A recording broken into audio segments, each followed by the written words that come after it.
bawang. And na ngayon, kumukulo na siya. Yan.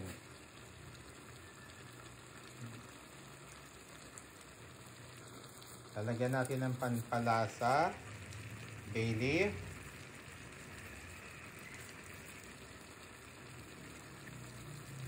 and the ground pepper. Takpan natin sa mandali.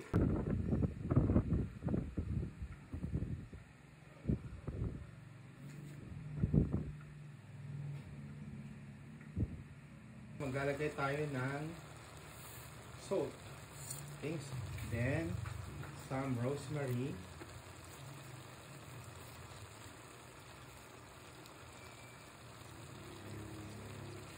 Yung siling haba na kulay green.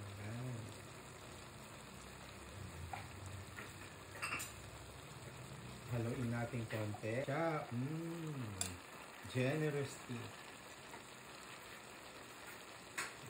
Isa natin yung kakanggata o yung unang tigaan ng nyog.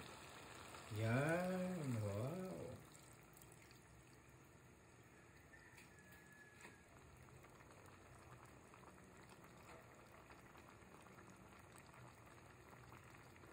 Ganyan lang mga ka-travel magluto na.